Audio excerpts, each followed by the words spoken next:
say, the way you talk, what kind of language you use. In Ephesians, Paul writes this, "Nor should there be obscenity, foolish talk, or coarse joking, which are out of place." James reminds us that the tongue cannot be tamed. So Christians need to be careful about how they speak.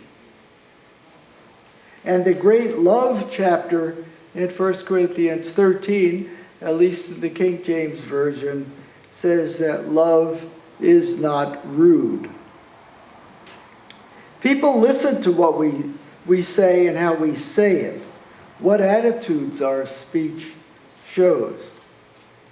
When my wife and I were in Quartzsite, Arizona, as pastor of the First Baptist Church, we were from New Jersey. It was our first time in Arizona, so we were really new here. And one of the things that was different was that when we got our phone number, we were on a party line. That means a lot of people use the same line, and you know that the call is for you because there's a code, maybe a short ring and then two long rings, and okay, that's for me. I'll pick it up. Well, everybody knew the pastor's number. And so whenever someone would call me or call my wife, you could hear click, click, click, click, people picking up the phone. They want to find out what's the pastor talking about. What is it? What's his wife saying? Is she talking against people in the church? That kind of thing. And then when it was all over, sometimes I'd say, okay, see you, bye. And then I wouldn't hang up right away. You just hold it for a few seconds and you hear click, click, click, click, click. Everybody's hanging up. So that means, you have the responsibility to set an example in the way you speak. But there are failures. There are failures. And I had one about 2 weeks ago. I'm having trouble with my legs, and I was sent to see a particular doctor in Covina, and I knew already that this wasn't going anywhere because my blood test was clear, so this was really a waste of time.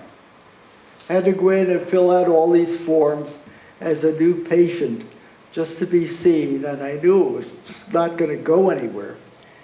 But then the doctor's assistant then went over everything, took all kinds of information, asked me this question or that question. And I must say, I was frustrated just with the whole medical scene.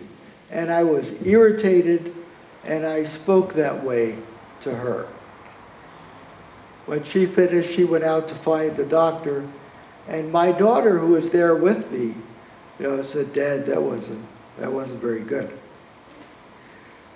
Well, we soon left, and okay, but I was, I'm frustrated, I'm irritated, and all those questions, when it wasn't going to do anything, and the doctor here was not the right doctor for me. I just couldn't help expressing my emotions there. But one night, about a few nights afterwards, I woke in the middle of the night and I couldn't get back to sleep. And God was working in my life, and He helped me to remember what happened in the doctor's office. And it was like God said, "You're going to be preaching on setting an example in speech after you did that?" Well, that was a shock. And so I had to repent of my sin and confess my sin to the Lord. And then the next morning, get some nice note paper and write a note of apology to the physician's assistant, asking her to forgive me. Mailed it off.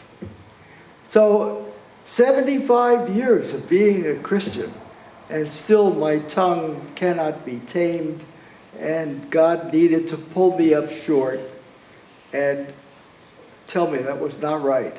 That was not the kind of example that you want to set. Well, the second thing is in life. Set an example by your life. How you live, what you do, where you go. That is your overall conduct. People watch us, especially if they know that we're Christians. So we need to consider the things that we do and how we do them, whether we act at home, whether we're at work, whether we're at school, or where we are.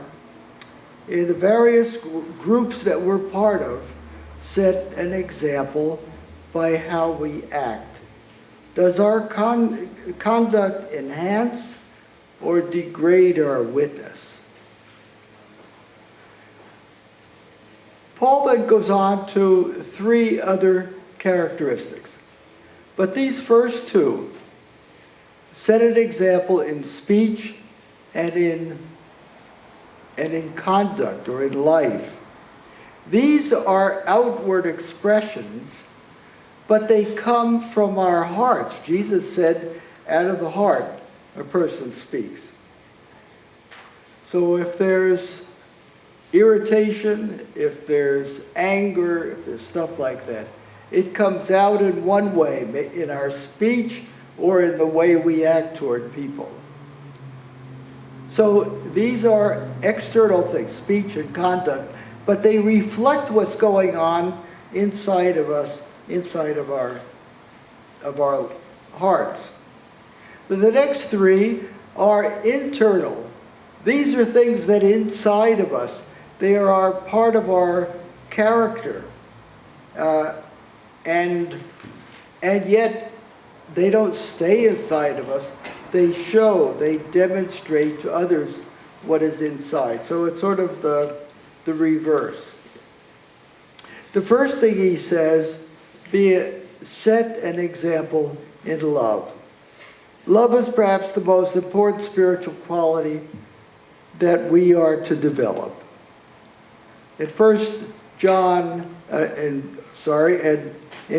13, 34 to 35, at the Last Supper, just a few hours before he will be arrested, Jesus says this to his disciples: "A new command I give to you, love one another.